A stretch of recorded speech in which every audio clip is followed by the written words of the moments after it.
So, hey guys, welcome to Straight Talking Property podcast today. I'm the fill-in Aussie because Ashley is actually dealing with a personal issue. So had to race off to the doctors, I think. But anyway, all good. His son's wound is open up, which he had a bit of a fall. Boys will be boys, hey. Boys will be boys. Today we're going to not talk about personal injuries or anything, but we're actually going to be talking about how we cope with working from home and how we adapt to it, and in particular the mental well-being and make sure we maintain that. And for that, we've got Emmanuel, and we've also got our special guest, Simon Garcia. And so Simon, maybe just introduce yourself so they get a bit of an idea of your background and that. Yeah, sure. I'd say predominantly a lot of my career was spent trading in investment banks. Yep. So I guess frontline experience of working in quite a high intense, stressful environment. And then for the last 10 years, I've sort of been training and qualifying and working as a psychotherapist. And more recently, also as an executive coach. And I guess a lot of the work I tend to get is within, I guess, people coming from various professions and careers where there is quite a lot of stress. They have various anxieties and kind of how that spills into their home life and managing that work-home life balance. Yep. And I think that's really been thrown upon us. For the most part, they've never really had to work at home, let alone at home with kids. I know, Arlene, my wife, she's on the WhatsApp groups, and it's amazing some of the stories and just, parents who are just pulling their hair out right now because, not only are they having to have kids at home, but they're actually having to manage the homeschooling of kids as well as the partners being there, which they're not used to. And so, we're all facing it. We're all in this, together. And I imagine we're all, feeling at some level anxiety. So what are some of the things we can do? What are some of the things we can, is there simple processes? Is it a morning routine, a daily routine? What would you be your initial suggestions? Yeah, I mean, sometimes it's about kind of bookending because you're working, you're working in this and living in the same environment now. And if you think about a lot of the time, you'd leave and you'd have your commute, you'd head out the door, you'd maybe head to the station, you'd travel to work, be there and come back. Plus the social interaction you have along the way. And so it's trying to recreate part of that. So what you try and do in the morning at the end of the day is almost bookend. Where does my working day begin? Where does it end? Is one of the first things that are introduced with clients. And so it could almost be like after breakfast, just stepping out the door and going for a small walk, keeping with your social distancing and just going out the house as if you're recreating a walk to the station and then coming back. And that's where my working day then starts. Likewise, at the end, it's almost creating it at the other end. Yeah. In between, it's important also, even though you're sitting quite stationary, working a lot on Zoom and stuff like that, it's still bringing into your kind of working day, just getting up and trying to go for a walk, for a stretch, getting a coffee. Yeah. Some of the things people have introduced is at lunchtime, recreating that lunch break, where maybe you do conference calls with your colleagues, where you just have lunch together, just to keep that social interaction and avoid that isolation. And some of that, just structuring your working day can help. It's funny, actually, I'm feeling pretty good right now because, virtually as soon as we went into the lockdown, in fact, actually before we were a week earlier from the lockdown because we had the plans in place and that, but we started 9:30 Zoom meeting for the whole team. And then we had a 5:30 email of how your day went, any issues, that sort of stuff. Yeah. And every Friday we do a virtual lunch where we all jump around and so we've this week we're actually sending hampers out. Sorry, next week we're sending hampers out to everyone. So we're having afternoon tea all together. So we're sending the same hamper out to the whole team, and we're all having tea. So we've sort of, it's been, we've done those sort of three things, which is quite good, But yeah, what about Emmanuel? What about yourself? Any? Yeah, so really it's a combination of the two things that you do. So I do have a routine, as you probably know, is that I get up in the morning and I do my workout every morning without fail, either indoors or outdoors. The weather's so nice now, so I go outside, either my balcony or go for a run and start my day. That creates my endorphins. It gets me in the right positive frame of mind. It gets me set for the day. So like Simon was saying, creating a routine that like I normally do, finish my routine, have my shower, get ready for work. So what I would say is that if people are working from home, definitely got to go outside, whether it be in the front garden, the back garden, get that sunshine, get that light.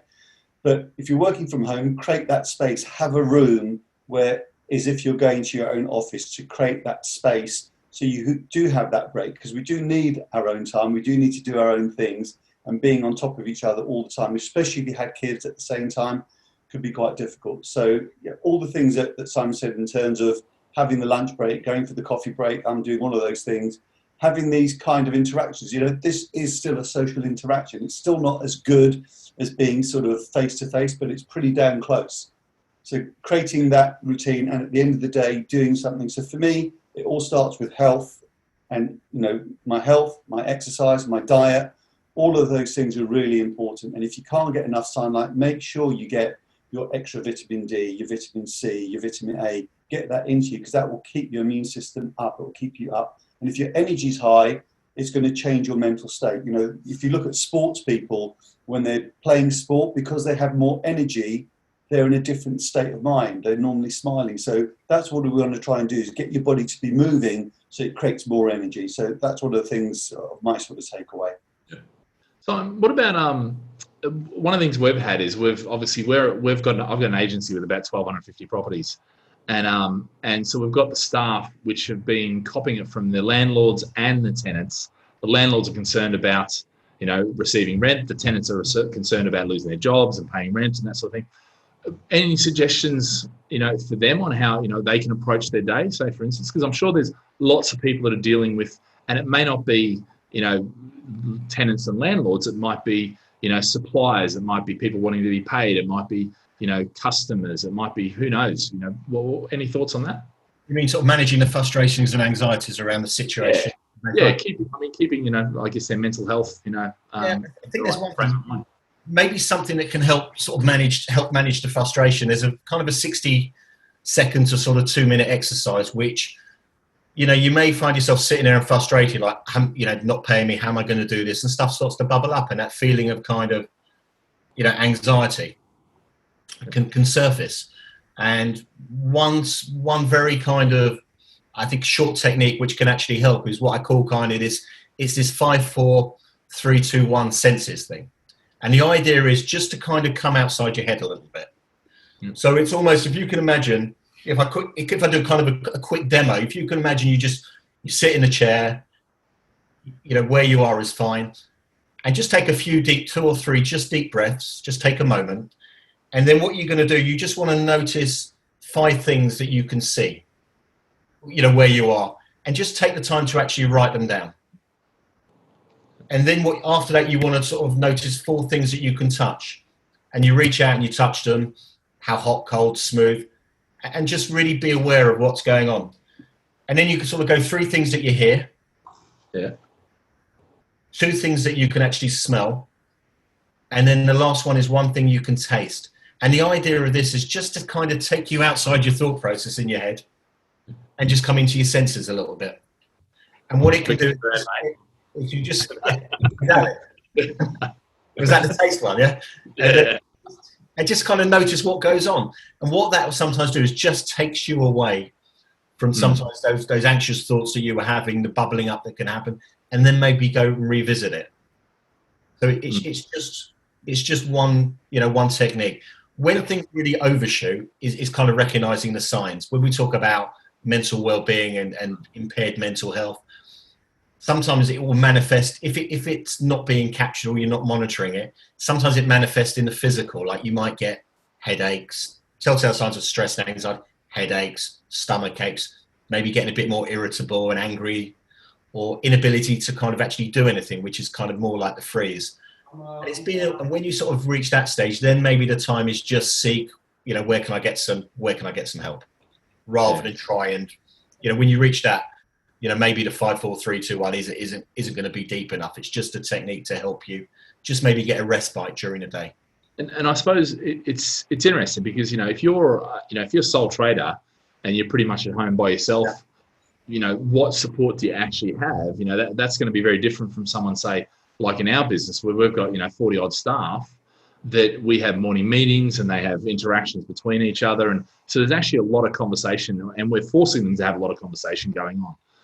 So I guess, you got to play where you're at, if you like. Yeah, and I also think that when you are managing a lot of people, is as a manager also show maybe a bit more flexibility, that maybe one of, let's say if I use the word your reportees, may not be the same as another one, and just sort of tuning in and being aware that maybe some of the goals we set have to change because of this is a new environment, and being flexible to that, and also just checking in with how they're doing and what do they need from me. You're probably going through your own thing, Matt, your own personal stuff, but there's a responsibility sometimes as a manager, in the welfare of the people who work with you, and just check in and say, what do you need from me? Is there anything I can do?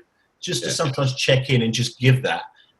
It's interesting. I don't know, from my own experience of this, where we've got the 5:30 emails and also the 9:30 meeting, but you'll pick up points and or you'll see someone's got their video turned off when they don't normally have the video turned off, or somebody will you'll hear screaming in the background on that, and that's sort of the triggers that we're using, and it might be someone saying, I had a crappy day.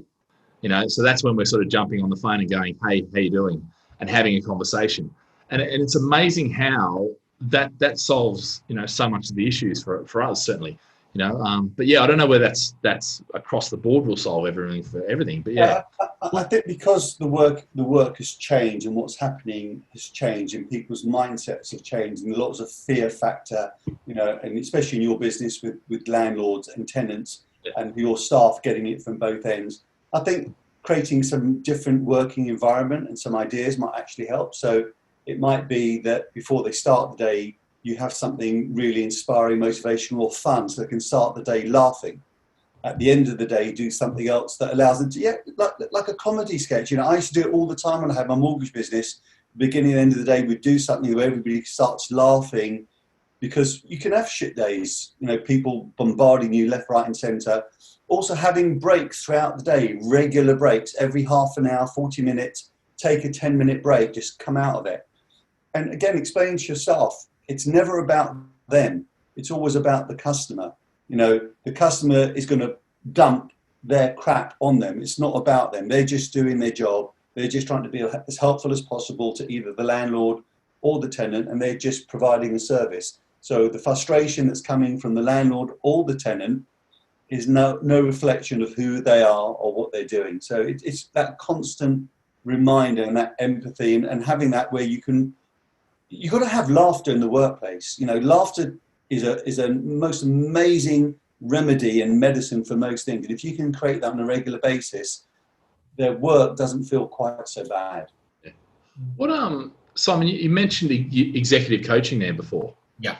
So what are you executive coaching right now? Have you got? Yeah. How has your approach changed now with your coaching from what it was before?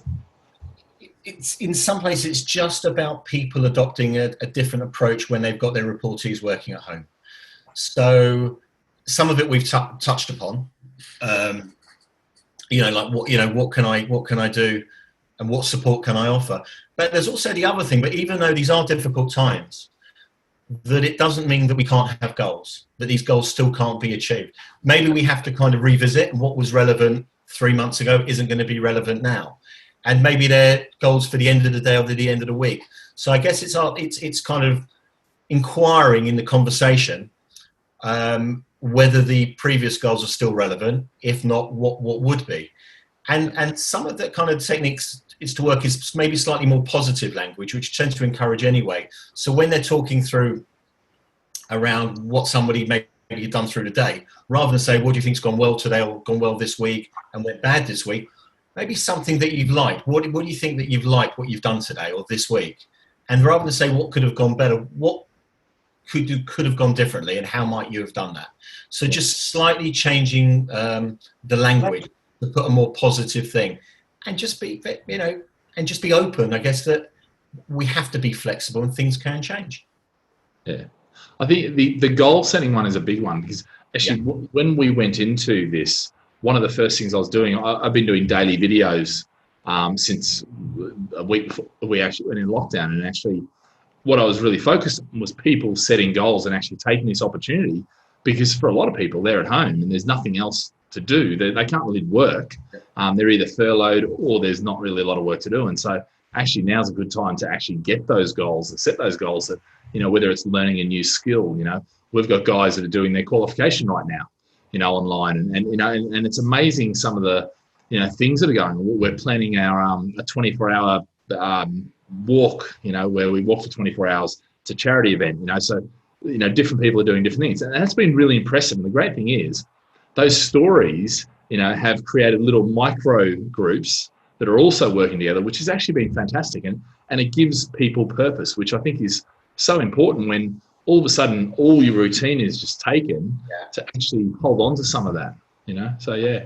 Yeah, I think if you have staff right now that are working either remotely or from an office if they need to, creating some sort of incentive reward where they're being recognised for doing over and above the call of duty at this moment in time. It's just people like to feel appreciated. Thank you. Just something small, and it goes a long, long way in terms of their mental state. So just small bits. 100%. Something that kind of validates. And I think what you're talking about is giving people that meaning and having that purpose still. Yeah. I think sometimes gives people the power to actually carry on with what they're doing. Yeah, it's interesting. I think it's for most people who've never been in this situation before. And I think one of the unique things about a recession or a economic shock like this, or any of this sort of shock, whether it be virus or economic, is that you just don't know where it's going. You don't know what the next step is. And I think, even in 2008 when we hit the recession, even at that stage, I knew kind of the track that it was going to take, and I knew we'd get out of it. And I knew there was some certainties there.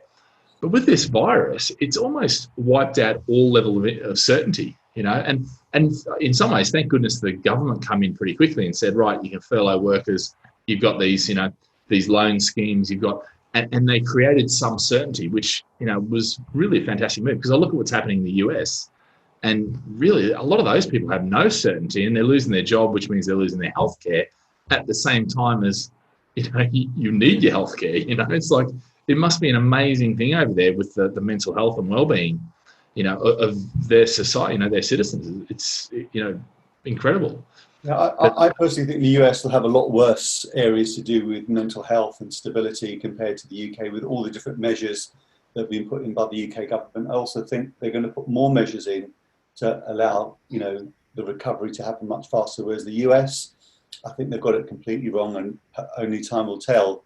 But I said, especially with their whole philosophy around money and success and wealth, and by giving most of the money to the companies and not to the people that actually need it, I think it's going to have a long-term effect on the US economy.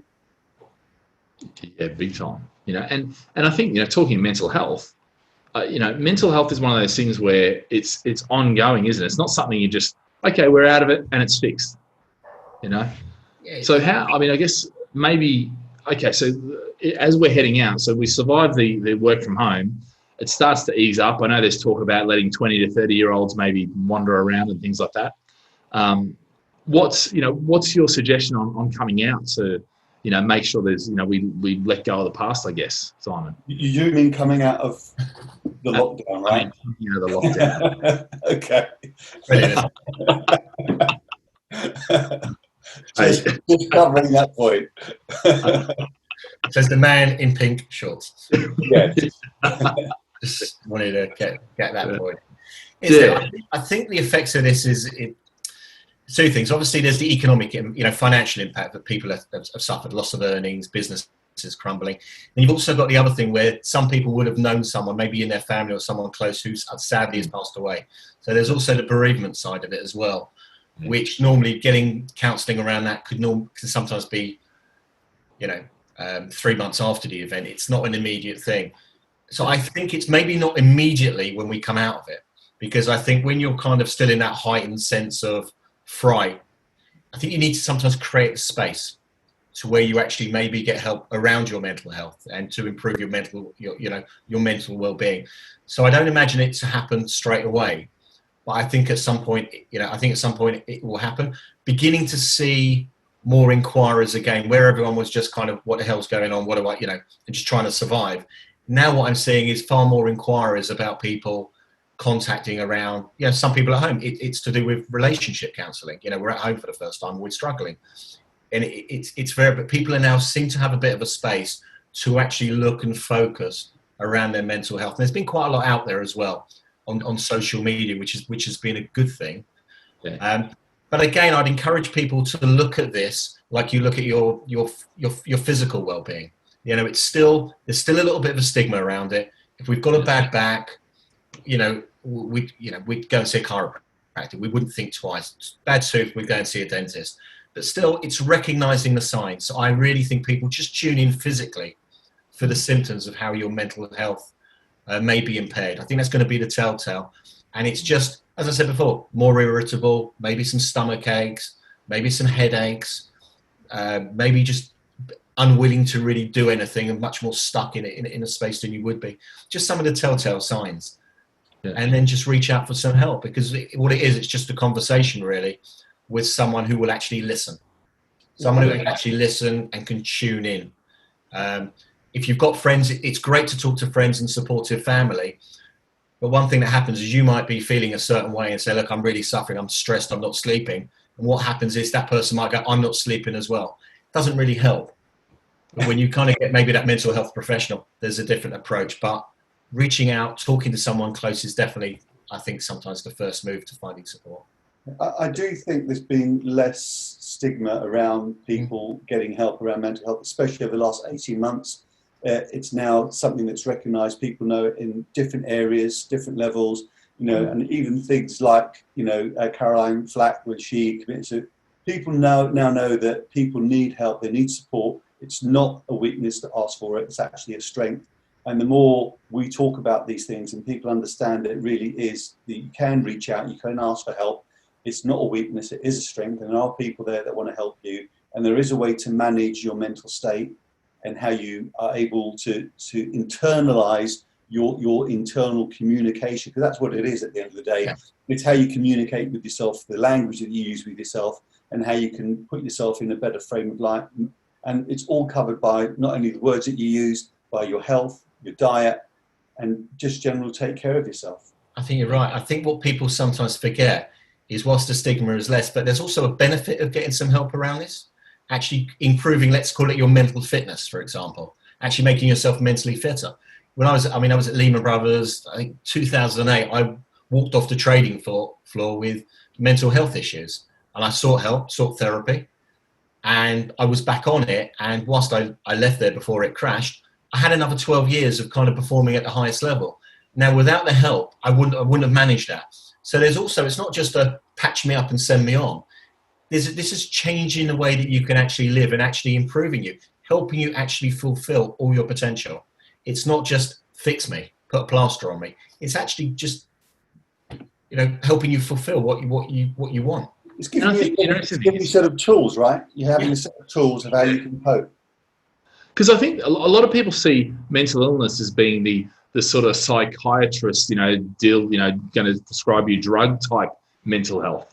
But in actual fact, a lot of it is just learning simple tools that can actually help you through the day-to-day. And actually, it's not a drug, it's not a medical or a drug solution.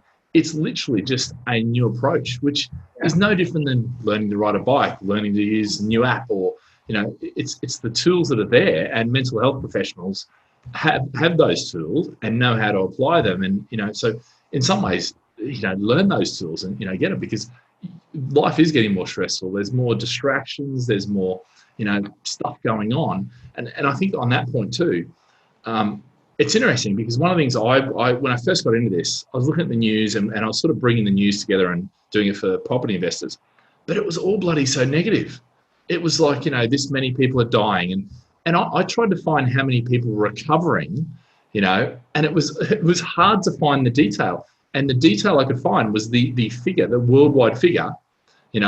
I couldn't find every country, recovery figures, because they just didn't exist. It was just one figure. But then when you go to the deaths, you could work out exactly where. I mean, there's a map of the UK with how many people died in every area, but try and find out how many people recovered. It's like the media in our whole society is so focused on dragging you down in the negativity.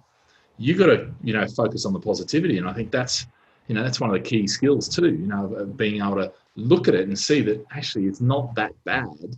That's why I don't like listening to the BBC. I call it the big black cloud.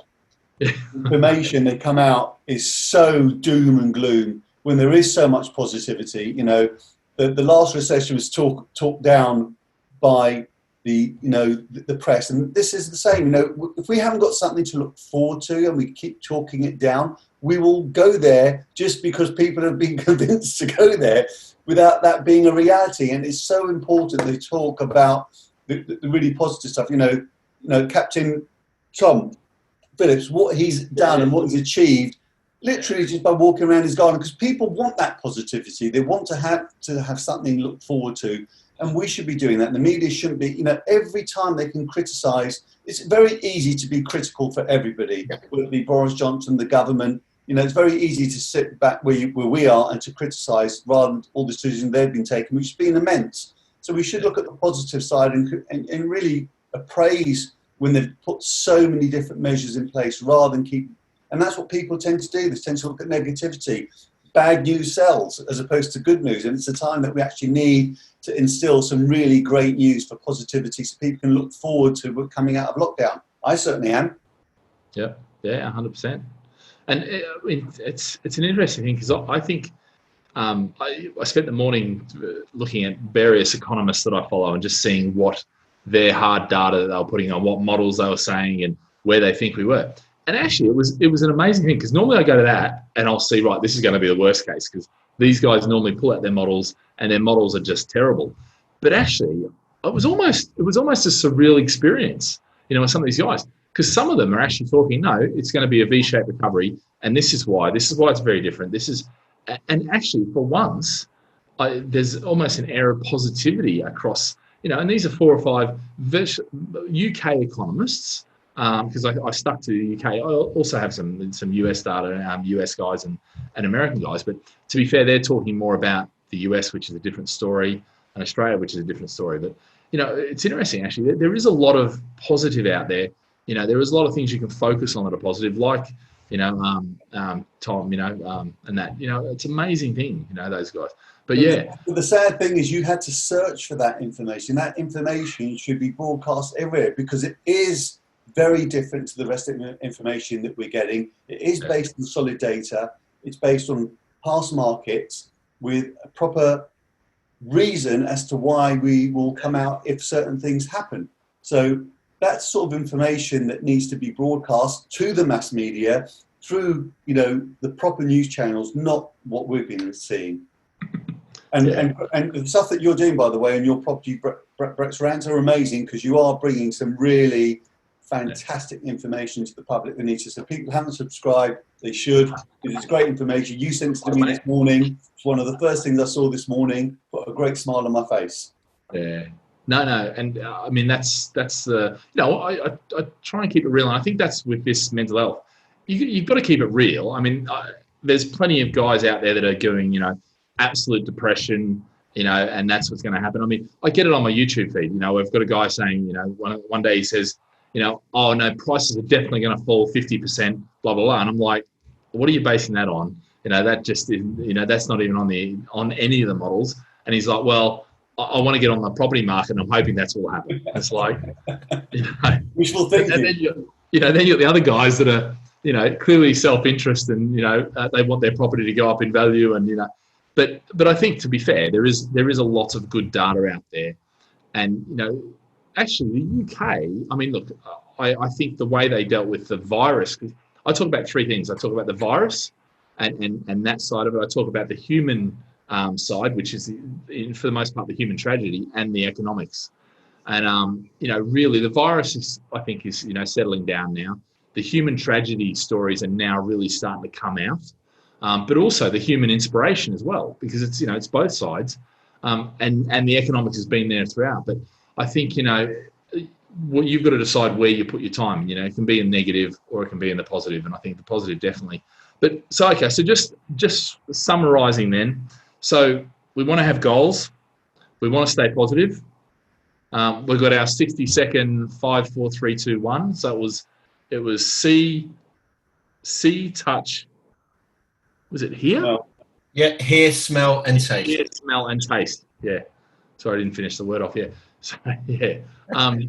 So 60 seconds, and that's really just about detaching from whatever was going on and repositioning yourself. Just maybe give yourself, when you feel that it's there, it feels a bit intense, just do it. Just take the 60 seconds, start with a few deep breaths, and then just go into it. And just give yourself a rest. Just give yourself a break. I might need a bit longer than that to do all of those things.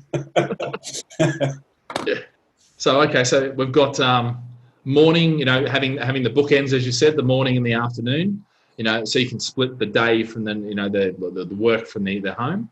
What else did we discover? Or what else did we talk about? Some of these social breaks, these social breaks, whether you make the lunch break social, some of the stuff that you guys have spoken about, and also just maybe, if possible, the place you're working isn't the same space that you're relaxing. Just physically separate what that is, and just, if you can, leave the work computer somewhere else when you're relaxing, if you can.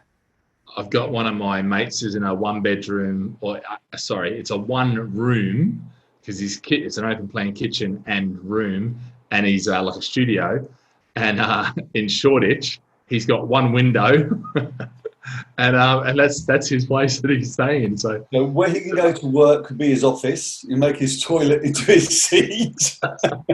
Well, you know what? So he's furloughed, and so he loves this. I forget what it's called, Battlefield Tanks or something. It's a whatever player game. And so he reckons he's doing 20 hours a day just playing through that. I'm like, that's just ridiculous. But anyway, he's Larry. And to be fair, he's got the full kit so he's talking and he's got the whole social life. And I don't play it, so I don't even understand it. But my son's there too. Yeah, he seems quite happy. I mean, if that's what it takes to get you away, I suppose, I'm not sure that's the. But anyway, I'm not going to comment on that because I don't know enough about it. If it kind of works, it works. Yeah. So he worked in hospitality, so he's lost his job very early on, but he's not too concerned. So he's happy. But I don't think it's different people have different needs. I've got 4 kids, so I'm glad we've got some outside space and some various areas, and we've got a 5-bedroom place that we live in, so it's not too bad, so but no, all right, guys, well, thank you for your time, and Simon, thanks for joining us. Thank you for having me on. And Emmanuel, as always, a pleasure. And guys, thanks very much, and I'm sure Ashley will be back and Jimmy will be back next week, and we'll chat to you soon. Have a fantastic day, stay safe, stay healthy, and stay at home for another couple of weeks. All right, guys, see you later.